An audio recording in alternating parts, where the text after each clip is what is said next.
शेतकऱ्यांसाठी एक महत्त्वाची बातमी आहे। सोयाबीन खरेदी बंद झाल्याने अनेक शेतकरी हवालदिल झालेत।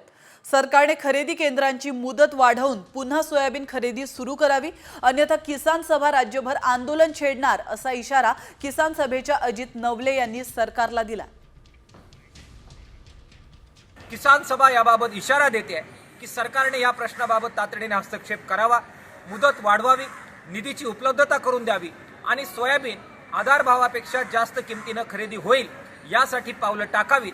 ती त्यांनी जर टाकली नाही तर अनिवार्यरित्या किसान सभेला रणांगणात उतरावं लागेल। कृषी मंत्र्यांच्या दारात सोयाबीन ओतून आंदोलन करण्याचा इशारा या निमित्तानं आम्ही देतोय।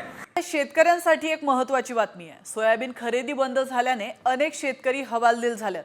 सरकारने खरेदी केंद्रांची मुदत वाढवून पुन्हा सोयाबीन खरेदी सुरू करावी, अन्यथा किसान सभा राज्यभर आंदोलन छेडणार असा इशारा किसान सभेच्या अजित नवले यांनी सरकारला दिला। किसान सभा याबाबत इशारा देते की सरकारने या प्रश्नाबाबत तातडीने हस्तक्षेप करावा, मुदत वाढवावी, निधीची उपलब्धता करून द्यावी आणि सोयाबीन आधारभावापेक्षा जास्त किमतीने खरेदी होईल यासाठी पावलं टाकावीत। ती त्यांनी जर टाकली नाही तर अनिवार्यरित्या किसान सभेला रणांगणात उतरावं लागेल। कृषी मंत्र्यांच्या दारात सोयाबीन ओतून आंदोलन करण्याचा इशारा या निमित्तानं आम्ही देतोय।